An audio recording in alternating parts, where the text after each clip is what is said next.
Turi ku itariki ya 20 ukwezi n'ukwa kane uyu mwaka turimo ni 2025.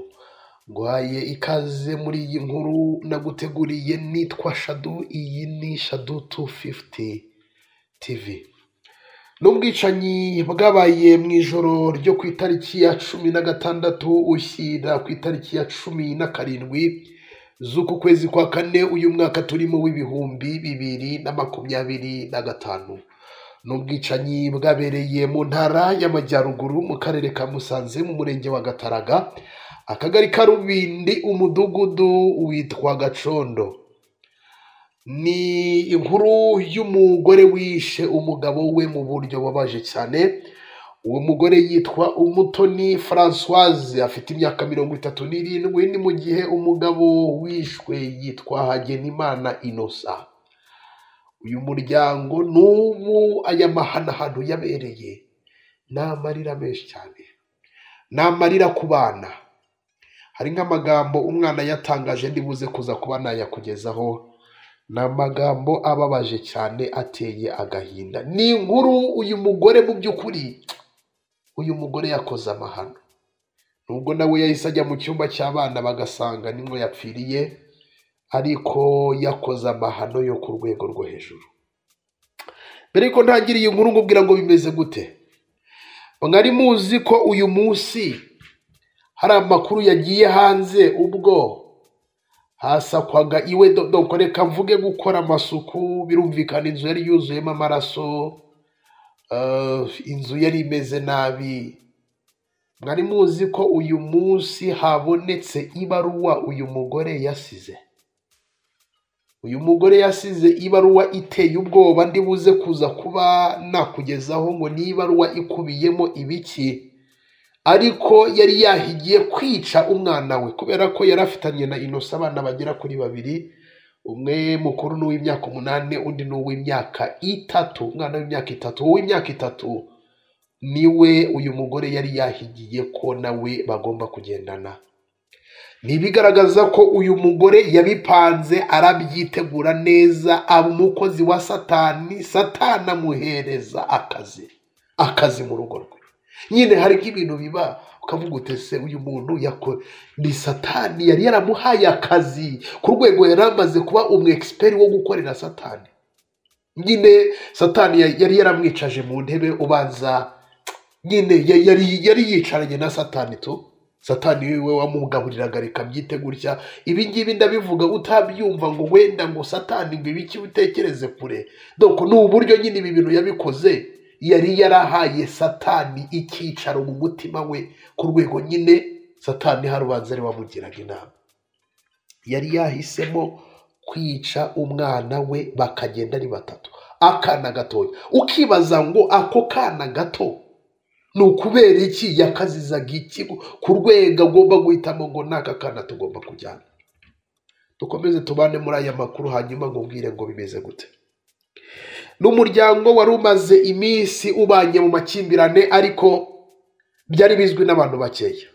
Hari ukuntu abantu babana utazi ngo ibibera mu rugo n'ibiki, kubera ko urugo burya ni ikintu kigari. Doko ku buryo abantu bababonaga bavugaga bati abantu bameze neza bitewe n'ukuntu hari ukuntu donc imitungo bari bafite. Ntabwo ari abantu bari babayeho nabi, kuko uyu Hagenimana Innocent yari n'umujyanama w'ubuzima donc muri kariya gace yarasanzwe atuyemo. Donc hari ukuntu nyine bari babaye babana mu makimbirane y'imitungo, ariko mu kujya kubana kwabo uyu Innocent ngo yarasanganwe agakoko gatera sida. Ubwo yararwaye sida, donc nyine ameze gutya afata imiti. Ariko ngo uyu mukobwa Françoise ajya gushakana na Innocent ngo bamubunjijeho amagambo bati nyamaze uriya muntu ugiye gushaka bimeze gutya, ngo akavuga ngo byanga byakunda kuba bari kumbwira ibigambo gutya ni ukugira ngo dutandukane, ntabwo batwifuriza neza. Nyine ayo magambo ayima amatwi, ariko na Innocent nyine ntiyamubwije ukuri ko mu by'ukuri abana n'ubwandu. si uko wenda sinshatse kumvikanisha ko wenda abarwaye gutyo ari abantu b'ibicibwa. Mu gihugu cy'u Rwanda uragenda ugafata imiti, biroroshye uragenda ugafata imiti nta kibazo, abantu bariyakira, hari abantu bakomeye babana n'ubwandu nta kibazo. Sida ntabwo igihangayikishije. Kurwara sida ni indwara nk'izindi, usibye ko nyine hari measures zo kwirinda sida, ariko sida nta kintu itwaye, kandi wabana n'umuntu ugakoresha agakingirizo. Kubyara ari ukuntu bita ku mubyeyi rwose, ntagire ikibazo na gikeya kiba. Donc wumve bitewe na tekinoloji ibintu byarihuse ndetse ibintu biroroshye muri iyi minsi. Innocent rero ntiyabwira uyu mukobwa bajya gushakana, abimenya ari uko bamaze gushakana. Agiye kwipimisha asanga ngo yanduye virusi itera sida. Uyu mukobwa kubyakira biramugora, yari yamaze ngo nyine byari byararangiye na Innocent bafite imitungo barakora buri kimwe. Uyu mukobwa biramugora kubyakira, ariko nyuma aza kubyakira. Uyu Innocent rero byageze igihe imitungo bari bafite amakimbirane, ubundi uko kwicana kwabo kumeze gutya birashingira ku mitungo. Byageze aho ngo uyu Innocent kajya agurisha imitungo, amafaranga, ntamenye ngo bimeze gute. Umugore kubyakira nabyo biramugora, ndi gusa nk'ubica hejuru. Hari ibitari bagiye batsinsuza, Innocent agatsinsuza za miliyoni cyangwa se ibihumbi magana, hanyuma umugore ntamenye ngo bimeze gute. So umugore rero byaje kumurenga, bimurenze aravuga ati yego naje muri uru rugo ntabwo nari nzi ko umugabo wanjye arwaye sida. Ati ibyo bintu narabyihanganiye, ubwo buzima ndabwakira. None koko n'ibi bintu by'imitungo koko, aho kugira ngo duhurize hamwe iyi mitungo dufite, none nayo ni uku nguko biri kugenda, ari kugurisha, ari kugira gute, amafaranga sindi kuyabona, sindi kugira gute. Ati ubuzima rero n'ubundi namaze kwandura, nta kintu kuri ubu ngubu narenzaho, nta kintu nakora. Nuko uyu mugore nibwo yapanze uyu mupango. Nyine urumva gupanga uyu mupango byari byaramaze kugera kure. Nyine uyu mugore yagiriwe inama na Satani amugira inama ati n'ubundi nta hantu wajya, barabizi ko abantu barabizi ko urwaye sida, nta wundi mugabo wakwemera, none biragenda gute? Uwo ni Satani. Ati rero ibyiza no gufata umugabo wawe, ubundi biriya bintu yigize byo kugurisha no kugira gute, wumve ni ikintu bita imitungo. Mu ijoro rero ryo ku itariki ya 16 ku manywa, uyu mugore biravugwa ko telefone yari afite yagiye mu mujyi wa Musanze ajya kuyigurisha kugira ngo abone amafaranga ari bugurire umugabo we. Kavuga ati bebe ngwino ngiye kugusengerera, kubera ko bose banywaga inzoga. Baragenda bajya kunywa, ariko muri uwo mugoroba umwana wabo mukuru yatumwe agasuka na mama we yamutumye agasuka, agafuni n'agakonzo, yamutumye nyine ako gasuka ari buze kuza kuba yakwicisha umugabo we. Arangije arakazana agashyira munsi y'uburiri, arimo agashyira barimo akabika. Hanyuma ngira ngo umwe mu bana bavuka kuri ababyeyi babasize ari imfubyi yavuze ko mbere yuko ibyo biba yari yabatumye kujya kubatirira agasuka gato bita inkonzo mu baturanyi, ababwira ko ajya kubagara ibishyimbo. Ubwo ni kwa kane. Ati twarakazanye, aya ni amagambo y'umwana mukuru. Ati twarakazanye bwije tumubajije ibiryo atubwira ko tuzarya ejo duhita turyama. Urumva uwo muntu ni Satani yari yaramaze nyine kumuhereza umwanya. Ati ntabwo rero tuzi igihe mama yiciye papa cyangwa se nawe igihe yapfiriye. Ati bajyaga batongana ni rimwe na rimwe. Abana niko uyu mwana mukuru yavuze. Muri iryo joro uyu mugore afata umugabo we ati reka tujye gusangira kamwe. Bagiye gusangira kamwe, bigeze mu masaha ngo ya nijoro, hari ukuntu umugabo yavugaga ati ariko se twarekera aha ngaha, ngo abari mu kabari babivuze, ati twarekera ahangaha, reka dutahe bebe, reka dutahe sheri, bwije, reka dutahe tujya mu rugo. Ati reka nza, ariko se uri kwihutira iki ko turi kumwe? Yaragize akavuga fata kamwe, fata kandi gacupa. Ni mu gihe wa mugore yariho arabara inosa uyu mugabo. Ati okay, inzoga zigeze kuri iki kigero, ati yamaze gusinda, noneho ubu ngubu twataha. Ariko ibanga ni kuri ka gafuni yashyize munsi y'uburiri. Barangije ubwo uyu mugore amaze kubona umugabo we yasinze, ngo yari yamubaze nawe yanyweye gakeya ku buryo ari buze kumwica neza, nawe akigira nk'uko Yuda yigize. Yahise nyine bahise bataha. Bageze mu rugo, umugore nyine, umugabo agacyuho yikuramo, agira gute, ajya ku buriri yambaye mu cikopa, barasinzira. Ariko umugore nyine yariho arabara imibare, ati byanga byakundagezanga. Umugore ahaguruka gake gake, arangije afata kagasuka arengera mu musaya w'uyu mugabo yari aryamye yinywereye agacupa, nuko ahita akubita mu musaya. Aka gafuni ngo biravugwa ko ngo kari kinjiye, nyine wumve nyine to nimbikubwira nyine n'imbaraga ku rwego, mu musaya wundi ngo kari kenda kugeramo. Arongera umugabo ubwo arasamba, arongera kubita mu musaya wundi. Umugabo wapfuye nabi, yapfuye nabi byo ku rwego rwa hejuru. Uyu mugore yavuye mu cyumba bararamo, aramufungirana. Ati nabirangije. Arangije ajya mu cyumba cy'abana, ariko yari yaguze umugozi. Hari ukuntu mu cyumba nyine haba hari ahantu hinjira mu nzu kuri parafo, izi triplex cyangwa se ibisika, hari ukuntu nyine baba barashyize ahantu ku buryo muri parafo habaye ikibazo yajya gutekinika. Yari yaraguze umugozi, yarawushyizemo. Nuko arangije amaze kwica uwo mugabo we, ajya mu cyumba cy'abana. Abana birumvikana bari basinze, abana basinzire nta kintu kiva kubakangura. Nuko umugore nawe yari yakuyemo, yambaye utwenda tw'imbere n'amasutiya byose. Nuko basanga nawe yapfiriye muri icyo cyumba cy'abana.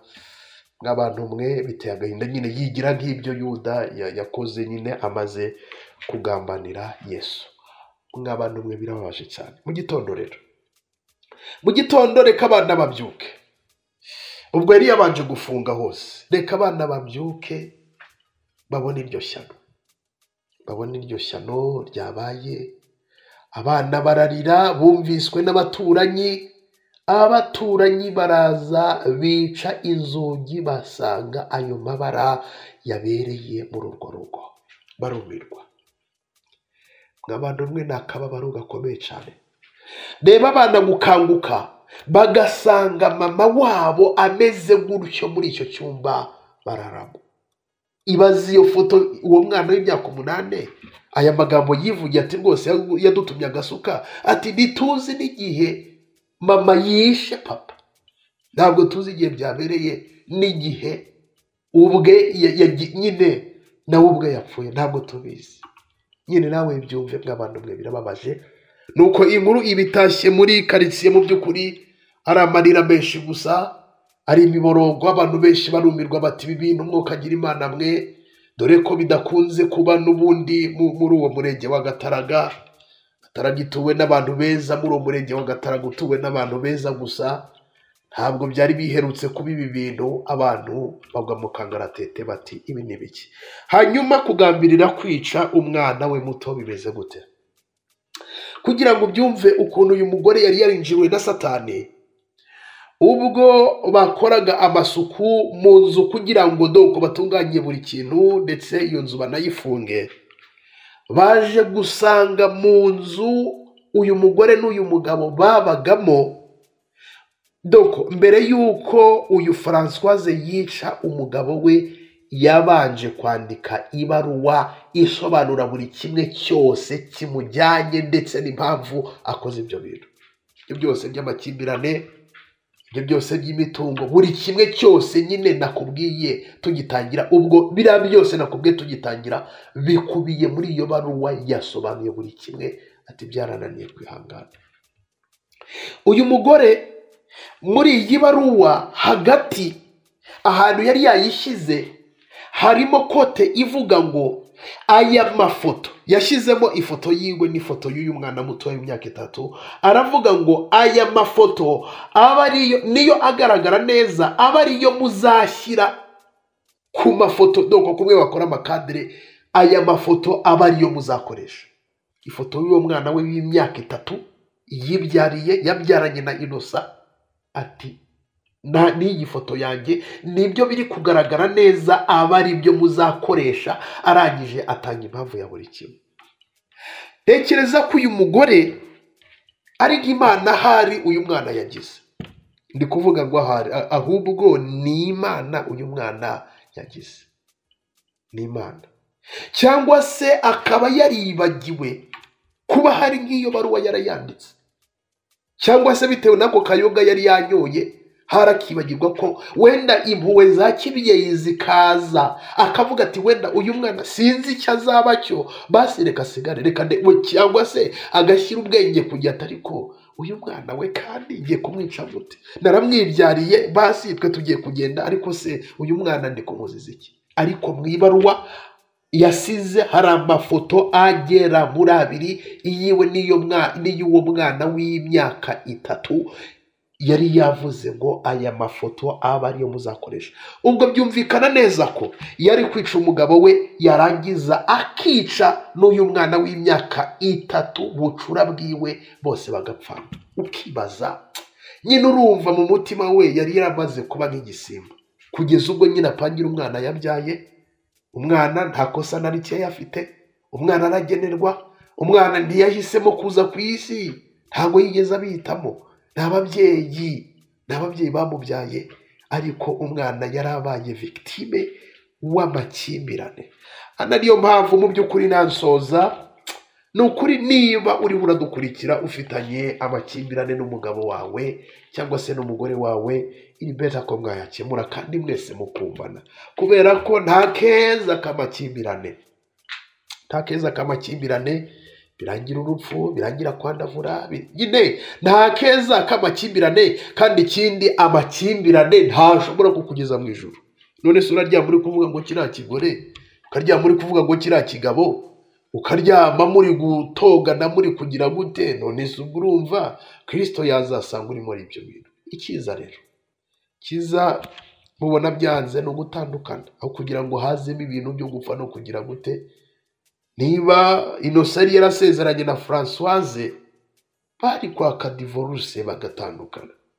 Sibye ko hajemo icyo kintu nyine cyo kuba barwaye, umugore akavuga ati se ubundi none ubundi ndasiga umugabo, nyine biramucanga, ndasiga umugabo, ndajyahize niwe mugabo uranyemera, biragenda gute se? N'ubundi gupfa nuko. Arangije ahitamo uyu mwanzuro umeze gutya. Ariko mw'abantu mwe birababaje cyane, biteye agahinda. Ngayo nguko niyo baruwa ikubiyemo ibyo byose. Uyu mugore yasize, abantu baguye mu kantu, umuryango waguye mu kantu bitewe n'iyi baruwa uyu mugore yasize. Abantu bayisomye barumirwa, ati ibi bintu birenze ukwemera. Ubwabyo noneho mu Rwanda abantu batangaye bati ubwicanyi bumeze gutya bumeze gute, kubera ko uburyo iyi story yabo yubakitse n'umwihariko nyine biba gakeya, no ku isi nyine biba gakeya.